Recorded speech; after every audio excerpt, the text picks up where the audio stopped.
Sobat DB News, selamat datang kembali ke channel DB News. Nah, hari ini kita akan membahas sesuatu hal yang kontroversial.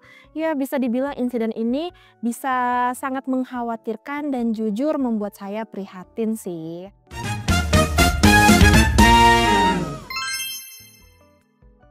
Ini mungkin teman-teman udah tahu ya tentang video viral yang menunjukkan anak-anak SD, tepatnya di SD Banten, SDN 1 Cikayas, Pandeglang, yang ternyata mereka itu suka atau malah sebenarnya mereka sedang berjoget seperti biduan di acara perpisahan sekolah mereka.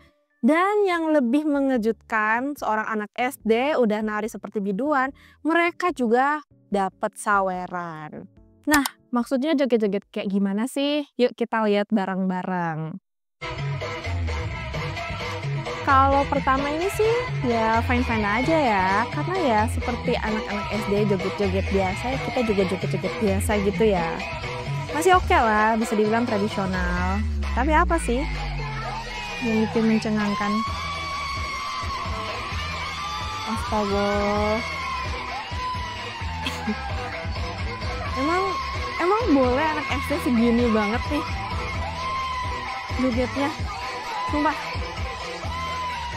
Ini perpisahan atau joget-joget dangdut gitu. Sumpah, ini untuk ukuran anak SD aku speechless banget. Tapi di sini bisa kita lihat nih ada orang tua yang merekam dan juga guru tidak terlalu ya ngasih tahu. Jadi menurut aku sih kalau ini bukan sekedar joget biasa nih sobat-sobat. Ya sangat memprihatinkan ya, apalagi melihat anak-anak tersebut masih di usia belia tapi jogetannya udah ya seperti sobat lihat seperti itu. Tapi kok bisa sih dari guru sama orang tua kayak dibiarin gitu. Jadi gini teman-teman, kronologinya adalah insiden ini terjadi di acara tasyakuran kelulusan siswa-siswa kelas 6 dan kenaikan kelas 1 sampai kelas 5 di SDN 1 Cikayas, Kecamatan Angsana, Kabupaten Pandeglang, Banten. Nah, yang membuat heboh acara ini diduga dilaksanakan oleh pihak sekolah tanpa musyawarah dengan orang tua atau wali murid. Pantasan para siswa itu bebas aja kali ya, kayak orang tua kayak bingung, tapi ya udah terjadi, mereka udah perform di situ. Seorang orang tua wali bahkan mengakui ada yang keberatan tentang pagelaran ini. Nah, orang tua dari murid tersebut ada yang bilang tahun lalu ada acara yang serupa tanpa musyawarah dan uang sawerannya, you guys should know berapa, mencapai kurang lebih 30 juta. Bayangin, acara joget-joget tanpa ada kesepakatan orang tua, yang saya kira itu ada kesepakatan orang tua ternyata enggak, dan mencapai 30 juta. Sumpah itu tekor banget untuk saweran anak SD.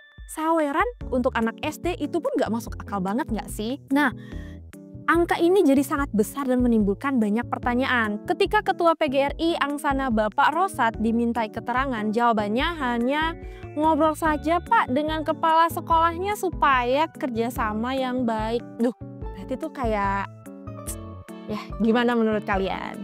Sampai berita ini dimuat belum ada keterangan resmi dari pihak kepala sekolah SDN Cikayas 1. Ini semakin memperumit situasi dan menunjukkan kurangnya transparansi baik dari sekolah maupun dari orang tua murid atau wali. Tapi sobat, di Banten tersebut itu kejadiannya tidak hanya sekali. Ternyata ada juga hal serupa yang terjadi. Nah, kita lihat bareng-bareng ya videonya. Jadi ini anak-anak kalau dilihat walaupun blur ya, tapi mereka joget-joget juga nih. Asik banget mereka joget-jogetnya. Tapi kalau dilihat kayaknya mereka megang uang apa gimana ya? Oh, ternyata mereka disawer juga. Wah, sumpah. Parah banget. Maksudnya mending kita joget-joget, tapi joget-joget seperti tari tradisional aja nggak sih?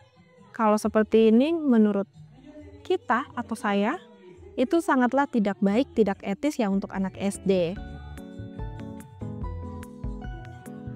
Nah, beberapa waktu lalu ini juga dihebohkan. Dari video itu diambil dari Tulung Agung, Jawa Timur. Sama, mereka itu melakukan atau melaksanakan perpisahan. Namun mereka menggunakan perpisahan dengan bergoyang seperti layaknya penyanyi dangdut dan juga ada saweran. Nah, pihak sekolah dari Tulung Agung mengaku sih kecolongan dan menyatakan bahwa acara tambahan tersebut murni diselenggarakan oleh paguyuban wali murid kelas 6 dan terjadi setelah guru-guru meninggalkan lokasi secara resmi. Berarti kalau yang sebelumnya itu hanya dari guru, kalau yang dari Tulung Agung ini dari wali murid. Ini menunjukkan bahwa ada pola yang berulang nih. Ini bukan sekedar kesalahan satu sekolah, tapi ada salah dari sistematik yang lebih besar dari pengawasan dan tata kelola pendidikan kita. Dalih kecolongan ini menjadi kurang bisa diterima ketika insiden serupa terus terjadi di berbagai daerah. Mungkin ini kita bisa lihat dua. Nextnya mungkin bisa lagi di beberapa daerah lainnya. Nah, kalau kita lihat dari sisi hukum dan juga sisi etika itu gimana sih? Nah, sekarang mari kita lihat dari sisi hukum dan juga etika. Jadi ada dua aspek utama nih yang perlu kita soroti. Yang pertama perlindungan anak dan yang kedua adalah pengelolaan dana sekolah. Kita coba bahas satu persatu. Yang pertama dari sisi perlindungan anak. Undang-Undang Perlindungan Anak atau UU Nomor 23 Tahun 2002, Nomor 35 Tahun 2014 adalah payung hukum utama kita. Kenapa kita bilang gitu? Oke, kita coba bedah satu persatu. Pasal 88 UU Perlindungan Anak menyatakan bahwa setiap orang yang mengeksploitasi ekonomi atau seksual anak dengan maksud untuk menguntungkan diri sendiri atau orang lain dipidana dengan pidana penjara paling lama 10 tahun dan atau denda paling banyak 200 juta. Kemudian kita cek lagi di pasal 13 ayat 1 huruf B mendefinisikan eksploitasi ekonomi sebagai perlakuan eksploitasi. Misalnya tindakan atau perbuatan memperalat, memanfaatkan, atau memeras anak untuk memperoleh keuntungan pribadi, keluarga, atau golongan. Kalau kita melihat anak-anak SD berjoget seperti di video ini, kayak biduan dangdut ya kita bilang demi uang saweran, ya bisa dibilang sih ini sangat mengkhawatirkan. Menurut sobat, apakah ini termasuk memperalat atau memanfaatkan atau untuk keuntungan sekolah maybe? Jika niatnya memang untuk mengumpulkan uang, maka ini bisa masuk dalam kategori eksploitasi ekonomi. Selain itu sobat, ada juga pasal 74 yang melarang melibatkan anak-anak dalam pekerjaan-pekerjaan yang terburuk termasuk pertunjukan porno atau pekerjaan apapun yang membahayakan kesehatan, keselamatan, atau moral anak.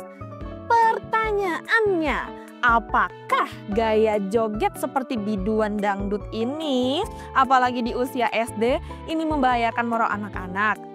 Ini sih merupakan pertanyaan yang serius yang harus kita renungkan bareng-bareng. Ya kalau misalnya dari sekolah itu membiarkan bahkan memfasilitasi pertunjukan macam ini, terutama untuk keuntungan finansial adalah pelanggaran serius terhadap kewajiban mereka. Nah, dari yang kedua, dari sisi pengelolaan dana sekolah, ya terkait seperti di video awal, klaim uang saweran itu 30 juta dan dugaan tanpa musyawarah orang tua. Kita punya Permendikbud nomor 75 tahun 2016 tentang komite sekolah. Peraturan ini sangat mengatur bagaimana komite sekolah dapat mengumpulkan dana. Komite sekolah boleh menggalang dana dalam bentuk bantuan dan atau sumbangan, tapi bukan pungutan. Sumbangan harus bersifat sukarela dan tidak mengikat. Yang lebih penting lagi, hasil penggalangan dana harus dibukukan pada rekening bersama antara komite sekolah dan penggunaannya memerlukan persetujuan komite sekolah, akuntabilitas yang transparan, serta pelaporan kepada komite sekolah. Ya kalau kita bilang sih 30 juta tanpa adanya persetujuan wali atau orang tua ini merupakan tanda-tanda red flag. Red flag besar ya itu. Jika uang itu dikumpulkan secara wajib atau tanpa persetujuan bisa dikategorikan pungutan ilegal, bukan sumbangan sukarela. Ini bukan masalah etika, tapi juga potensi pelanggaran regulasi finansial yang serius di lingkungan pendidikan. Dugaan kurangnya musyawarah juga merusak semangat Permendikbud ini yang menekankan peran aktif orang tua melalui komite sekolah dalam tata kelola dan penggalangan dana.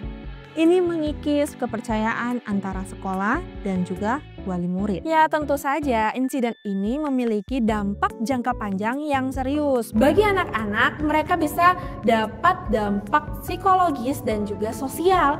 Pengalaman seperti ini mempengaruhi perkembangan mereka dan menormalisasi perilaku yang tidak pantas. Juga akan berdampak pada reputasi sekolah dan sistem pendidikan, di mana kepercayaan publik bisa rusak. Jika insiden semacam ini tidak ditangani dengan serius, ini bisa jadi presiden buruk.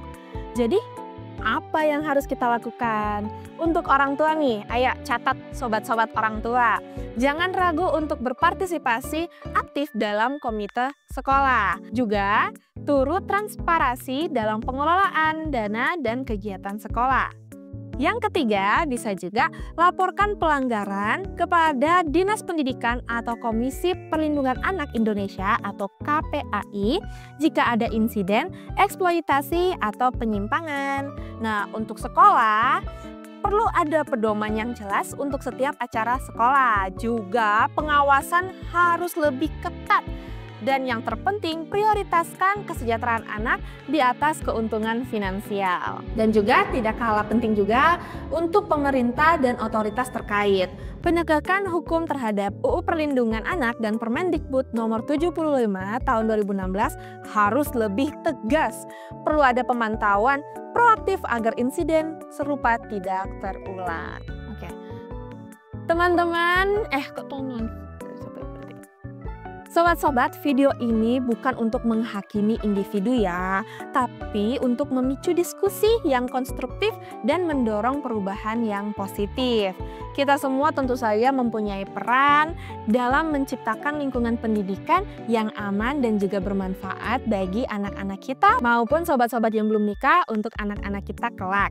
Jika sobat-sobat setuju dengan analisis ini atau mungkin punya pandangan yang lain, silahkan tinggalkan komentar di bawah. Mari kita jadikan kolom komentar sebagai ruang diskusi yang sehat dan informatif. So, untuk sobat-sobat yang masih pengen ada video seperti ini, kita langsung nge-react. Jangan lupa untuk like, komen, dan yang paling penting adalah subscribe DB News karena agar teman-teman tidak ketinggalan video-video kita yang berikutnya. So, untuk sobat-sobat, terima kasih sudah menonton. Mari kita jaga anak-anak Indonesia. Sampai jumpa di video berikutnya.